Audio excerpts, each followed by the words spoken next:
AFC의 리그스컵 여정은 결국 8강 문턱에서 멈췄습니다. 분명 아쉬운 결과였습니다.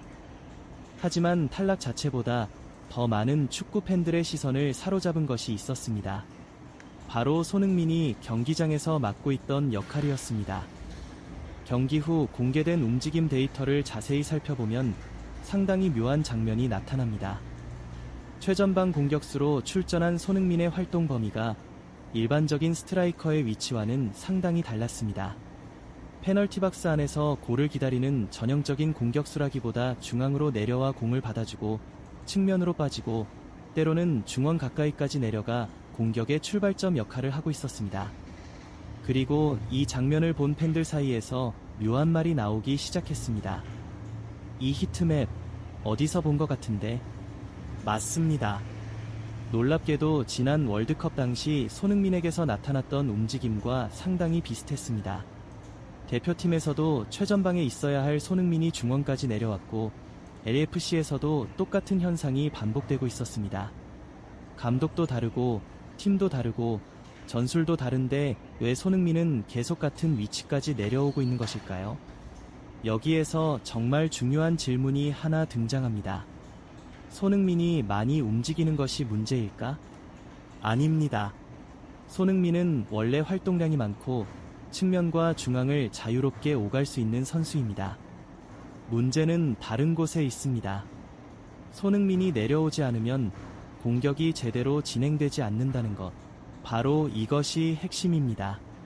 손흥민이 내려오는 이유는 자유가 아니라 필요였다. 축구에서 공격수가 내려와 공을 받는 것은 전혀 이상한 일이 아닙니다. 상대 수비가 깊게 내려앉아 있다면 공격수가 포켓 공간으로 내려와 수적 우위를 만들어낼 수도 있습니다. 하지만 손흥민의 이번 움직임을 자세히 보면 단순한 전술적 자유와는 조금 달라 보입니다. 손흥민이 전방에 머물러 있다가 스스로 판단해서 내려오는 장면만 있었던 것이 아닙니다. 전방으로 공이 제대로 공급되지 않으니 직접 내려와야 하는 상황이 반복됐습니다. 전방에서 손흥민이 손짓을 합니다. 앞으로 공을 가진 동료에게 전진 패스를 요구합니다. 그런데 공은 움직이지 않습니다. 한 박자, 두 박자 시간이 지나고 결국 뒤쪽으로 패스가 돌아갑니다. 손흥민이 답답하다는 듯 고개를 젖히는 장면이 나옵니다. 팬들이 주목한 것은 바로 이런 순간이었습니다. 손흥민은 분명 전방에서 뛰고 싶어 합니다. 뒷공간으로 움직입니다. 상대 수비 라인의 사이를 파고듭니다. 패스가 들어오면 바로 슈팅으로 연결할 수 있는 위치까지 이동합니다. 그런데 패스가 오지 않습니다. 그러면 선택지는 하나입니다. 직접 내려오는 것입니다. 공을 받기 위해 내려오고, 공을 전진시키기 위해 내려오고, 공격을 만들어내기 위해 내려옵니다. 그리고 그 다음에는 다시 전방으로 뛰어야 합니다. 결국 손흥민은 공격의 시작과 끝을 동시에 맞게 됩니다. 이러니 경기장을 넓게 움직일 수밖에 없습니다. 손흥민이 너무 많이 뛰어서가 아니다. 이 부분을 단순히 손흥민이 활동량이 많다라고 해석하면 핵심을 놓치게 됩니다. 오히려 반대입니다. 손흥민에게 너무 많은 역할이 집중됐기 때문에 활동 범위가 넓어진 것입니다. 전방에서 마무리해야 하고, 중원에서 공을 받아야 하고, 측면에서 돌파해야 하고, 동료에게 패스를 넣어야 하고, 때로는 압박의 시작점까지 되어야 합니다.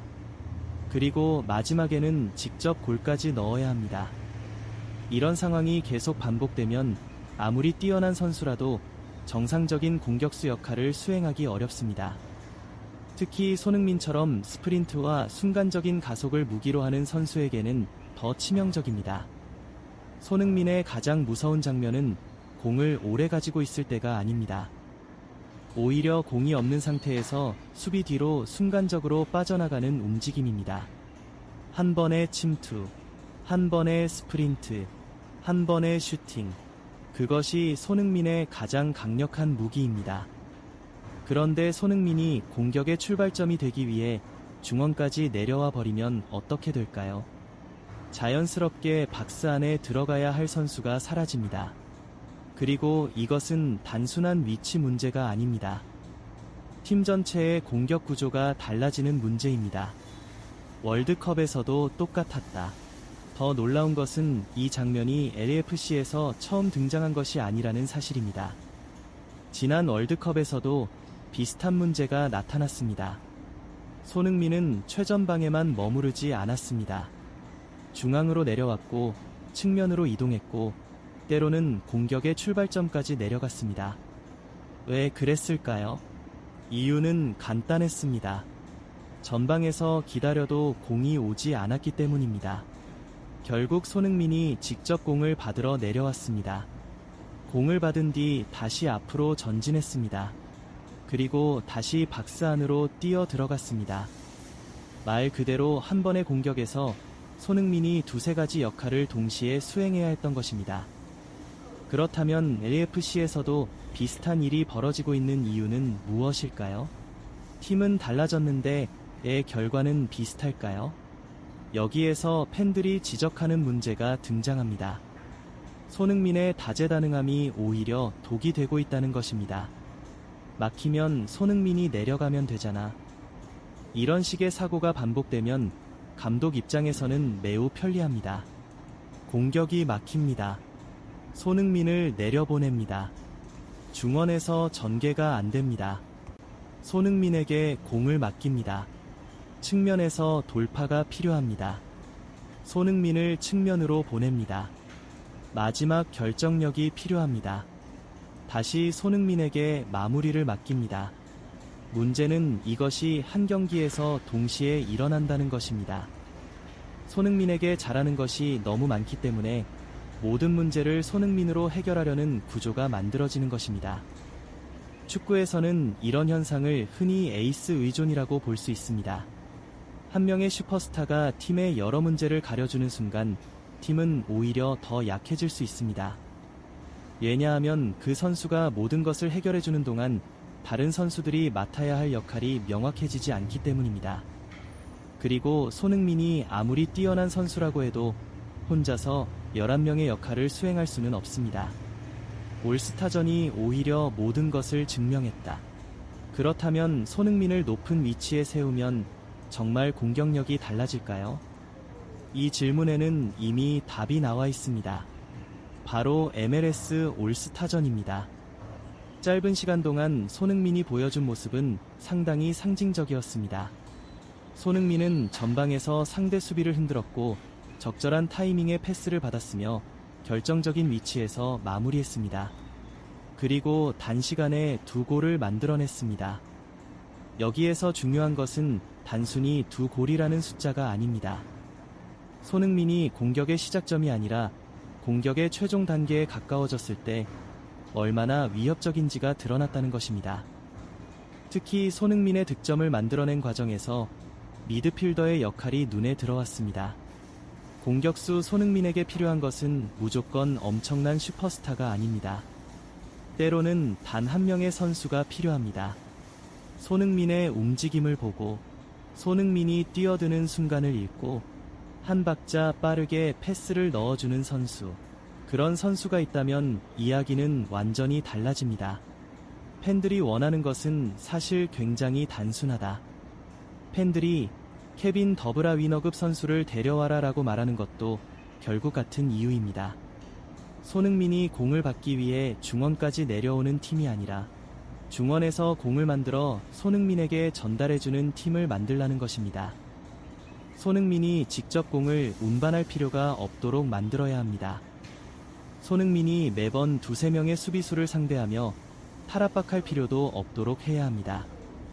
손흥민이 하프라인 근처에서 공을 받아 전방까지 혼자 운반하는 장면보다 중원에서 한 번의 패스가 들어오고 손흥민이 수비 뒷공간으로 폭발하는 장면이 훨씬 위협적입니다.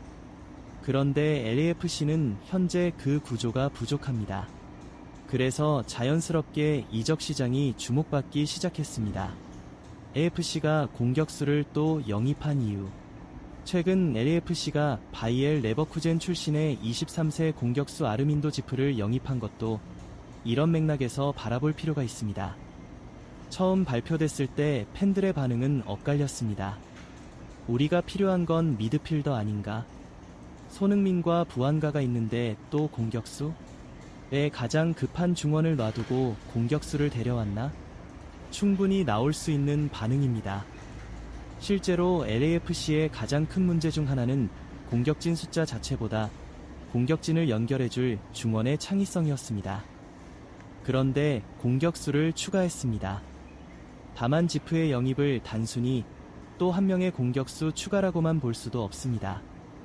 지프가 최전방과 측면을 오갈 수 있는 멀티 자원이라면 이야기가 달라집니다.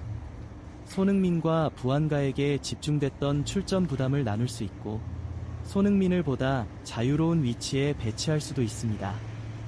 특히 손흥민을 억지로 공격형 미드필더처럼 활용해야 하는 상황을 줄일 수 있다는 점에서 의미가 있습니다. 그리고 갑자기 등장한 이름, 폴 포그바. 그런데 팬들의 관심을 더욱 크게 만든 이름이 등장했습니다. 바로 폴 포그바입니다. 현재 포그바의 미래를 둘러싸고 여러 가능성이 거론되고 있는 가운데 MLS행 가능성 역시 계속해서 주목받고 있습니다. 그리고 그 후보 가운데 LAFC가 거론되고 있습니다. 물론 여기에는 반드시 현실적인 의문이 따라붙습니다. 전성기의 포그바가 아닙니다. 부상 문제가 있었고 긴 공백도 있었습니다. 최근 경기력 역시 검증이 필요합니다. 따라서 단순히 이름값만 보고 포그바가 오면 LAFC가 우승한다 라고 말하는 것은 지나친 기대입니다. 하지만 포그바라는 이름이 흥미로운 이유는 따로 있습니다. LAFC가 현재 가장 필요로 하는 역할과 포그바가 과거 가장 강력했던 역할이 겹치기 때문입니다. 중원에서 공을 받고 압박을 벗겨내고 전방으로 공을 운반하고 한 번의 패스로 공격의 방향을 바꾸는 역할. 바로 이런 선수가 있다면 손흥민의 위치도 달라질 수 있습니다. 손흥민이 직접 내려와서 공격을 만들어야 하는 장면을 줄일 수 있기 때문입니다. 그리고 그렇게 된다면 손흥민은 다시 자신이 가장 잘하는 일을 할 수 있습니다. 상대 수비 뒷공간을 파괴하는 것. 손흥민 주변에 수비수가 5명 몰린 이유. 그런데 여기서 더 중요한 장면이 있습니다. 케레타로전에서 손흥민이 공을 잡는 순간 상대 수비가 어떻게 반응했는지 살펴볼 필요가 있습니다. 손흥민 주변으로 수비가 몰립니다. 2명, 3명, 때로는 그 이상. 왜일까요? 상대도 알고 있기 때문입니다. 손흥민에게 공간을 주는 순간 어떤 일이 벌어지는지 알고 있습니다. 손흥민은 좁은 공간에서도 공을 지킬 수 있고 수비수 1명을 제칠 수 있고 2명을 끌고 다니면서도 패스를 할 수 있습니다. 그래서 상대는 손흥민에게 수비를 집중시킵니다. 그런데 여기에서 매우 중요한 축구적 현상이 나타납니다. 중력입니다. 손흥민이라는 존재 자체가 상대 수비를 끌어당기는 것입니다. 그리고 그 순간 다른 공간이 열립니다. 문제는 그 공간으로 LAFC의 다른 선수들이 얼마나 빠르게 들어가느냐입니다. 바로 여기에서 LAFC의 공격 효율이 갈립니다. 손흥민을 막기 위해 5명이 움직였는데도 동료가 그 공간을 활용하지 못한다면 손흥민의 엄청난 영향력이 그대로 낭비되는 것입니다. 반대로 그 공간으로 1명이 빠르게 침투하고 중원에서 정확한 패스가 들어오고 마지막에 손흥민이 다시 박스 안으로 들어온다면 이야기는 완전히 달라집니다. 그리고 바로 이것이 LAFC가 앞으로 해결해야 할 가장 중요한 숙제입니다. 손흥민이 얼마나 많이 뛰느냐가 아닙니다. 손흥민이 얼마나 적게 내려와도 팀의 공격이 돌아가느냐입니다. 손흥민에게 더 많은 역할을 주는 것이 답이 아닙니다.